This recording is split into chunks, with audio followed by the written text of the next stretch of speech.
এমন বড় একজন বুজুর্গ ছিলেন সুলতান ইবনে আদিল রহমাতুল্লাহ আলাইহি। ওনার বাড়ি সুদূর ইয়ামান দেশের নাগরিক ছিলেন, তিনি একজন গরিব মানুষ। হযরতে সুলতান ইবনে আদিল রহমাতুল্লাহ আলাইহি অনেক গরিব মানুষ, পাহাড়ের উপরে বসবাস, ছোট্ট একটা পাতা লতা দিয়ে ঘর বানায় সেখানে থাকে। উনি দুনিয়া থেকে বিদায় হয়ে যাবেন, এর আগে মারাত্মক ধরনের একটা স্বপ্ন দেখলেন। স্বপ্ন দেখে ওনার ঘুম ভেঙে যায়। ঘুম ভেঙে গেলে স্ত্রীরে কয়, বিবি রে আমার একটু জড়ায় ধরো, আমি স্বপ্নের ভিতরে অনেক ভয় পেয়ে গিয়েছিলাম। হ্যাঁ স্বামী, আবার কি দেখেছেন স্বপ্নে বলেন? সুলতান ইবনে আদিলের বিবি জিজ্ঞেস করলেন। সুলতান ইবনে আদিল কয়, বিবি রে আমি স্বপ্নে দেখলাম কে জানে আমারে ডাকতেছে। হ্যাঁ সুলতান, আসো, দুনিয়ার মায়া তোমার ছাড়তে হবে, স্ত্রীর মোহাব্বত ছাড়তে হবে, সন্তানের মোহাব্বতটাও ত্যাগ করা লাগবে। বিবিটাও অনেক বড় আল্লাহ ওয়ালি বান্দি ছিলেন। ভাইয়েরা আমার, ডাক দেয়া কয়, স্বামী আমার, আপনি যে স্বপ্ন দেখেছেন এটা আপনাকে শয়তান দেখায় নাই। কয়, কে দেখাতে পারে? অবশ্যই মহান আল্লাহ আপনাকে দেখাইছে, আল্লাহ আপনাকে ডাকছে, তথা অচিরেই আপনার মরণ চলে আসবে, অচিরেই আল্লাহর কাছে চলে যেতে হবে। জোরে কোন সুবহানাল্লাহ। হযরতে সুলতান ইবনে আদিল গরিব মানুষ, কিন্তু আল্লাহ ওয়ালা। বিবি সাহেবাকে ডাক দেয়া কয়, হ্যাঁ বিবি রে, আমি যদি এই মুহূর্তে দুনিয়া থেকে বিদায় হয়ে যাই, আমার তো টাকা পয়সা নাই, ঘর বাড়িও ভালো কিছু নাই, তোমরা কেমনে চলবা? বিবি ডাক দিয়া কয়, হ্যাঁ স্বামী আমার, চিন্তা করবেন না, আমাদের জন্য পেরেশান হবেন না, আমাদের রিজিকের মালিক জোরে বলেন একমাত্র কে? আমাদের রিজিকের মালিক হলেন আল্লাহ। আপনি আমাদের রিজিকের ফয়সালা নিয়ে টেনশন করতে হবে না। হ্যাঁ বিবি, আমি যদি দুনিয়া থেকে বিদায় হয়ে যাই, আমার কাফনের কাপড় তোমরা কোথায় পাইবা? কেনার মতো টাকাও তো নাই। বিবি ডাক দেয়া কয়, স্বামী আমার, আপনি যদি এই মুহূর্তে দুনিয়া থেকে বিদায় হয়ে যান, আমার কাফনের কাপড় কেনার মতো টাকা না থাকতে পারে, আমার শরীরের জামা কাপড় চোপড় দিয়ে আপনাকে কাফন পরায়া দেব। প্রয়োজন হলে আমার শরীরটা গাছের পাতা লতা দিয়ে ঢাইকা নেব, তারপরও আপনার কাফনের কাপড়ের ব্যবস্থা আমরা করব। স্বামী ডাক দেয়া কয়, বিবি আমার, তোমার শরীরের পোশাক খুলে আমাকে কাফন পরাতে হবে না। আমি দুনিয়া থেকে বিদায় হয়ে গেলে আমার শরীরের জুব্বা আছে, পাঞ্জাবি আছে, এগুলা দিয়ে আমার শরীরটা ঢাইকা দিবা। মাথার দিক থেকে ঢাকতে থাকবা, পায়ের দিক থেকে যদি একটু শর্ট পড়ে যায় তখন গাছের পাতা লতা দিয়া ঢাইকা দিবা। জোরে কোন সুবহানাল্লাহ। আরো অনেক কথা বললেন, তিনি দুনিয়া থেকে বিদায় হয়ে গেলেন। সুলতান ইবনে আদিলের বিবি সন্তানদেরকে নিয়ে কাঁদলে। দুইটা ছেলে আছে, কিন্তু দুইটা ছেলে হলো ছোট, এখনো নাবালেগ। কেমনে নামাজ আদায় করবে, কেমনে গোসল করাবে?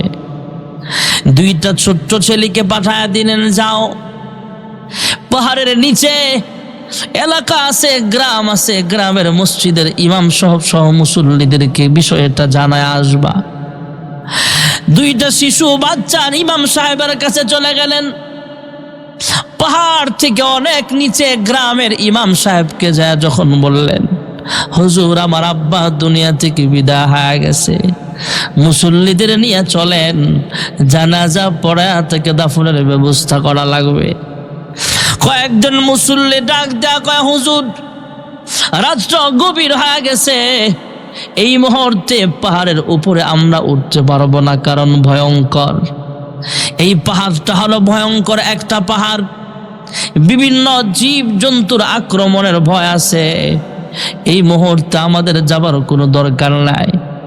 মুসল্লিরা সবাই মিলে দুইটা শিশু বাচ্চাকে বলে দিলেন, যাও তোমরা যায় তোমাদের আব্বার লাশটা পাহারা দাও। আমরা সকালবেলা আমরা সবাই আইসা তোমার আব্বার লাশটা জানাজা পড়ে তারপরে দাফনের ব্যবস্থা করব। এই দুইটা শিশু বাচ্চা মায়ের কাছে চলে গেলেন।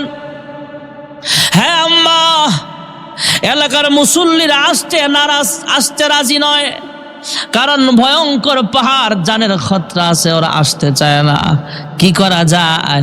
এবার সুলতান ইবনে আদিলের বিবি তার দুই সন্তানকে বলে, তোমার আব্বা তো ইন্তেকালের আগে আমাকে ওসিয়ত করে গেছে, রাতের বেলা যদি আমি মারা যাই তাহলে রাত থাকতেই যেন তাকে দাফন করা হয়। এখন তো তার দাফনের কোনো ব্যবস্থা আমরা করতে পারছি না, তবে তোমার আব্বা আমাকে দোয়া করতে বলেছেন। সুলতান ইবনে আদিল জীবদ্দশায় স্ত্রীকে জানায় গিয়েছিলেন, তোমরা যদি কোনো লোক না পাও তাহলে 2 রাকাত নামাজ পড়ে আল্লাহর কাছে সাহায্য নিবা। জোরে কোন সুবহানাল্লাহ। সুলতান ইবনে আদিলের বিবি নামাজ আদায় করলেন, মহান রবের দরবারে দোয়া করে, ইয়া রব কদ মাতা সুলতান ইবনে আদিল, আয় আল্লাহ আমার স্বামী সুলতান ইবনে আদিল দুনিয়া থেকে বিদায় হয়ে গেছে, তার জীবনের কোন সেজদা যদি তোমার কাছে কবুল হয়ে থাকে তাহলে ওই 2টা সেজদার বরকতে আমার স্বামীর জানাজার জন্য তুমি ব্যবস্থা করো। জোরে কোন সুবহানাল্লাহ। ভাইরা আমার, বন্ধুরা আমার, ওই ইয়ামান থেকে হাজার হাজার কিলোমিটার দূরে বসবাস হযরতে জুনায়েদ বাগদাদী রাহমাতুল্লাহি আলাইহি, আল্লাহ রাব্বুল আলামিন একজন ফেরেশতা বৃদ্ধ মানুষের সুরত ধরে পাঠিয়ে দিলেন। এই বৃদ্ধ মানুষটা আইসা কয়, এ জুনায়েদ বাগদাদী, ওই ইয়ামান দেশের অমুক পাহাড়ে আল্লাহর এক বান্দা মারা গেছে, তোমার শাগরিদদের নিয়ে সেখানে চলে যাও, জানাজা পড়ায় তারপরে দাফন করে আসবা। সুবহানাল্লাহ। হযরত জুনায়েদ বাগদাদী বৃদ্ধকে জিজ্ঞেস করে, হ্যাঁ মুরব্বী, তুমি যেহেতু আল্লাহর পক্ষ থেকে আসছো তাহলে তুমি আল্লাহর কাছে একটু জিজ্ঞেস করে আসো। এখান থেকে প্রায় 2.5 থেকে 3,000 কিলোমিটার দূর ওই সুলতান ইবনে আদিলের লাশ পড়ে আছে। আমরা যদি এইভাবে হেঁটে হেঁটে যাই তাহলে অনেক সময় লাগবে, তুমি আল্লাহরে জিজ্ঞেস করো না বাইপাস কোনো শর্টকাট রাস্তা আছে কিনা। জোরে কোন সুবহানাল্লাহ। কারণ এটাও তো হুকুম, রাত্র থাকতেই তাকে দাফন করতে হবে। কয় হ্যাঁ। হযরতে জুনায়েদ বাগদাদী মুরব্বিকে জিজ্ঞেস করলে ওই ফেরেশতা মুরব্বির বেশ ধরে ফেরেশতা বলতেছে, হ্যাঁ জুনায়েদ, আল্লাহর কাছে জিজ্ঞেস করে আসলাম, আল্লাহ জানায়া দিছেন যেই পাহাড়ে সুলতান ইবনে আদিল মারা গেছে ওই পাহাড় থেকে এক টুকরা মাটি আনলেন ফেরেশতা, আইনা গুঁড়া করলেন, পাউডার বানালেন। জুনায়েদ বাগদাদী ওনার আরো 12 জন সাথী ওনাদের সামনে এইভাবে ছিটায় দিলেন আর বলে, আল্লাহর কুদরতি ভাই সাজদা দাও। এবার জুনায়েদ বাগদাদী সাজদা দিলেন, আল্লাহু আকবার বলে সাজদা দিলেন আর পড়তেছেন, সুবহানা রাব্বিয়াল আলা, সুবহানা রাব্বিয়াল আলা, সুবহানা রাব্বিয়াল আলা। আল্লাহু আকবার বলে সাজদা থেকে মাথা উঠাইলেন। ওনারা তাকায় দেখে এক সেজদার মধ্য থেকে মহান আল্লাহ তাআলা 3,000 কিলোমিটার দূর পর্যন্ত ওনাদেরকে পৌঁছায়া দিয়েছে। 2.5 থেকে 3,000 কিলোমিটার দূর ইয়ামান দেশ। জুনায়েদ বাগদাদী রাহমাতুল্লাহ আলাইহি সেই পাহাড়ের কাছে পৌঁছে গেলেন। ওনার সঙ্গে আরো 12 জন সাথীও আছেন। ওনারা এলাকার মানুষদের জিজ্ঞেস করে, রাতের বেলা যারা কাজ করে জিজ্ঞেস করে, তোমরা চিনো কিনা সুলতান ইবনে আদিলের বাড়ি কোনটা? কয় আমরা চিনি না।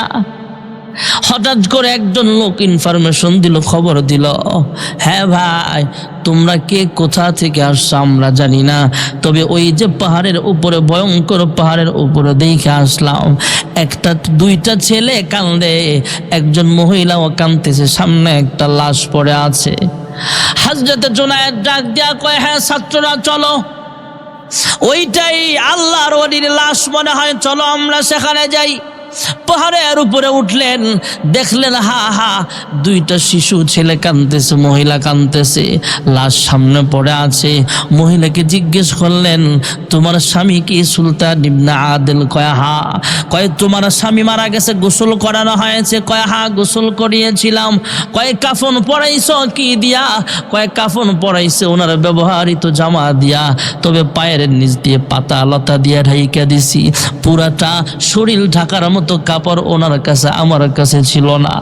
জুনায়েদ বাগদাদি ডাক দিয়া কয়, হ্যাঁ সাথীরা, পাগড়ি খোলো, কাফন পরাও। সুবহানাল্লাহ কোন। ওনাদের মাথায় যে পাগড়িগুলো ছিল, জুনায়েদ বাগদাদি ওনার মাথা থেকে পাগড়িটা খুললেন। ওনার আরো 12 জন সাথী, মোট 13 জন মাথা থেকে পাগড়ি খুললেন।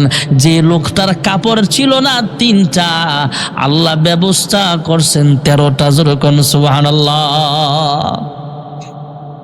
গরিব মানুষ সুলতান ইবনে আদিল, কাপড় কেনার মতো টাকা নাই, কিন্তু 13 কাপড়ের ব্যবস্থা হয়ে গেল। জুনায়েদ বাগদাদি ডাক দেয়া কয়, কাপড় লাগবে তো 3টা, কি করা যায়? সাগরিদটা পরামর্শ দিল, হুজুর 3টা কাপড় দিয়া কাফন পরান, আর বাকিগুলো কবরের উপরে তথা মাটি দেওয়ার আগে বাঁশের ছাউনির উপরে যে পাতা দিয়া ঢাকা লাগে, পাতা লতা দিয়া, ওই কলা পাতা দেওয়া লাগবে না, তার পরিবর্তে বাকি কাপড়গুলো আমরা দিয়ে দিব। যেরকম সুবহানাল্লাহ। হযরত জুনায়েদ বাগদাদি আবার ইমামতি করবেন জানাজার। মুসল্লি হলো 12 জন, সামনে ইমাম হলো হযরত জুনায়েদ বাগদাদি, কাফনও পড়ানো হলো। সিদ্ধান্ত নিয়ে সবাই নামাজে দাঁড়ায় গেলেন। আল্লাহু আকবার বলে নামাজ শুরু হয়ে যাবে। এমনই মুহূর্তে একজন লম্বা অদ্ভুত চেহারাধারী মানুষ, এক হাতে একটা লাঠি আর এক হাতে একটা ব্যাগ থলে নিয়ে সামনে আসছে। আয়েশা কয়, ইমাম সাহেব থামেন, এখনো জানাজার সময় হয় নাই। সুবহানাল্লাহ। জুনায়েদ বাগদাদি তাকাইলেন, সালাম দিলেন। মুরব্বি ডাক দিয়া কয়, এ জুনায়েদ থামো থামো, এখনো জানাজার সময় হয় নাই। জুনায়েদ ডাক দিয়া কয়, হ্যাঁ মুরব্বি, কেন সময় হয় নাই? কয়, তোমরা কাফন পরাইছো কি দিয়া? কয়, পাগড়ি দিয়া। কয়, পাগড়ি দিয়া কাফন পরানো রাখবে না? মহান আল্লাহ আমার মাধ্যমে জান্নাত থেকে কাফনের কাপড়ের ব্যবস্থা করে দিয়েছেন। নাও নাও, ব্যক্তি কাফনের কাপড় বের করলেন। পাগড়িগুলো উঠায় নাও, কাফনের কাপড়গুলো ওনাকে পরায়া দাও। কাফনের কাপড় পরানো শেষ। এবার জুনায়েদ বাগদাদি ইমাম সাহেব 2 জন সামনে গেলেন। যেই মায়েরা আমার মুরব্বি অদ্ভুত চেহারার মানুষটা ডাক দেয়া কয়, হ্যাঁ জুনায়েদ বাগদাদি, আল্লাহর পক্ষ থেকে এই ব্যাগটাও তাদের জন্য কাফনের কাপড় পাঠানো হয়েছে, তবে আল্লাহর পক্ষ থেকে ফয়সালা আমি যেন জানাজার ইমামতি করে। যেরকম সুবহানাল্লাহ। জুনায়েদ বাগদাদি আশ্চর্য হয়ে কয়, আমার নাম জানে, সব জানে, আর কি কম জান? ইমামতি আপনি করেন। ওই মুরব্বি অদ্ভুত চেহারার মানুষটা জানাজা পড়াইলেন। ব্যস্ত মানুষ, জানাজা পড়ায় উনি বের হয়ে চলে যায়। আর জানা দেয়, হ্যাঁ জুনায়েদ বাগদাদি রে, শোনো শোনো, এই ব্যাগের ভিতরে 12,000 স্বর্ণের টাকা আছে। সুবহানাল্লাহ।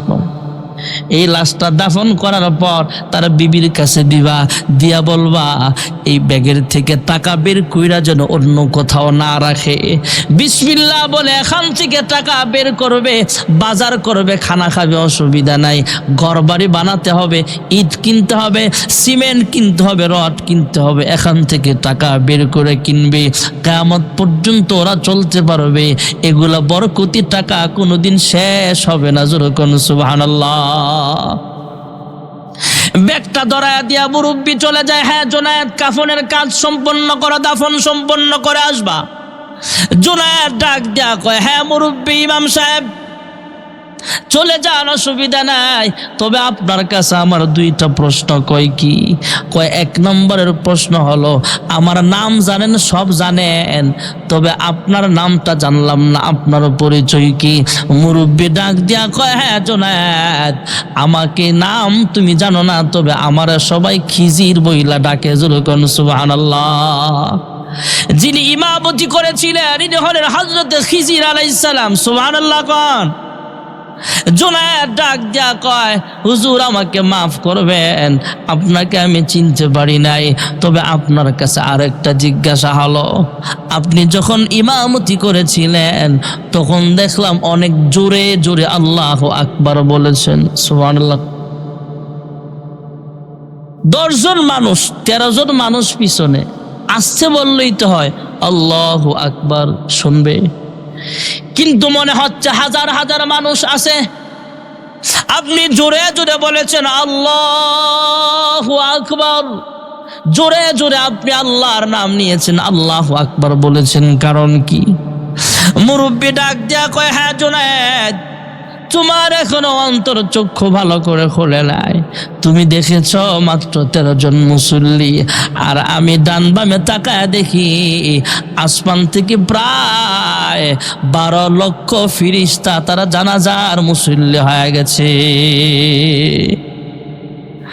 ভাইরা আমার, বন্ধুরা আমার, সুলতান ইবনে আদিলের জানাজার পরে কাফনের ব্যবস্থা কে করেছেন? জানাজার জন্য মানুষ নাই, জানাজার জন্য ব্যবস্থা কে করেছেন? এই হলো একজন গরিব মানুষের হালাত। আমরা যারা গরিব হয়ে গেছি, দুঃখ করার কিছু নাই। এই গরিব মানুষটা 5 ওয়াক্ত নামাজ পড়েন, অন্য মানুষ খেজুর দিয়া খুরমা দিয়া ইফতারি করে, অন্য মানুষ ইফতারির সময় শরবত খায়, ইফতারির সময় ফল ফ্রুট খায়। আমি গরিব মানুষ, আমার তৌফিক নাই, একটা গ্লাস পানি দিয়ে আমি ইফতারি করি। ফল ফ্রুট খায়া ইফতারি করলে যেমন সওয়াব, আমার সওয়াবটাও কম হবে না। জোরে কোন সুবহানাল্লাহ। এই জন্য ধনী হয় আর গরিব হয়, এই জন্য এই অজুহাত দিয়া রোজা ভাঙ্গা যাবে না। আমি গরিব মানুষ, কাজ করতেছি পাহাড়ে, কাজ করতেছি বিল্ডিংয়ে, পাস করতেছি নদীতে, এই জন্যে পরিশ্রমের কাজ বিদায় আমি রোজা ভাঙবো, তা হতে পারে না। আবার অন্যদিকে আমি বেশি ধনী মানুষ, আমার কি খানার অভাব আছে নাকি, এই জন্য রোজা রাখবো না, এটাও হতে পারে না। রোজা প্রত্যেকটা মুসলমানের উপর ফরজ। রমজানের 1 মাস রোজা রাখা, আর এই রমজান মাসটা হলো সওয়াব কামানোর একটা সিজন আসতেছে সামনে। আমরা নিয়ত করি রমজানের রোজা রাখবো তো ইনশাআল্লাহ। আহসু হিলালা শাবান আলি রমাদান, আল্লাহর হাবিব বলেন রমজানের চাঁদের দিনগুলো তোমরা গণনা করো। আজকে হলো 24 তারিখ, চাঁদ উঠলে সামনে আমরা রমজানের রোজাগুলো রাখবো, ইফতারি করব, সেহরি খাবো, 20 রাকাত তারাবি পড়বো। আমাদের মসজিদে অন্যান্য বছরের না ইনশাআল্লাহ খতমে তারাবি হবে। আল্লাহ তাআলা যেন হাফিজ সাহেব যারা পড়াবেন এদেরকে সুন্দরভাবে পড়াইবার তৌফিক দেয়, সকলে বলে আমিন। আমরাও যেন রমজানের প্রস্তুতি নেওয়া, একবারে 1 মাসের ইফতারি একসাথে না। জিনিসপত্রের দাম প্রথম দিক দিয়ে বাড়ে, পরে আবার কমেও। এজন্য বেশি কেনার দরকার নাই, আপনি 1 সপ্তাহটা কিনেন। যেমন আমার যেটা সিস্টেম, বাড়িতে আমি বাজার করি যখন, যে পুরো মাসের ইফতারি একসাথে কিনতে হবে তা না। অনেক সময় দেখা গেছে আমি বুট কিনছি, এই বস্তার বুটটা ভালো নাও হতে পারে, 1 সপ্তাহ পরে আরো ভালো বুট আসতে পারে। এই জন্য আমার সিস্টেমটা আমি বলি, অনেকে 1 মাসের একসাথে করেন, অসুবিধা নাই। কমপক্ষে 3-4 দিন 5 দিন 1 সপ্তাহের কিছু ইফতারের প্রস্তুতি নেওয়া, এটাই রমজানের প্রস্তুতি। যে রোজা আসতেছে, ইফতার করতে হবে, মানসিকভাবে প্রস্তুতি নেওয়া যে হ্যাঁ ইনশাল্লাহ আমি রোজা রাখবো। এই সপ্তাহে রমজানের প্রথম সপ্তাহে যে কাজগুলো বেশি বেশি করতাম, এই সপ্তাহে একটু কাজের ডিউটি বাড়ায়া দিলাম, পরিশ্রম বেশি করলাম। রমজানের প্রথম সপ্তাহে রোজা রাখা একটু কষ্ট হবে, তখন পরিশ্রম একটু কম করলাম, এরপরও রোজাগুলো রাখলাম। একটা মানসিক প্রস্তুতি নিয়ে সামনে আগায়া রমজান পর্যন্ত আল্লাহ আমাদেরকে বরকত দান করুক, সকলে বলে আমিন।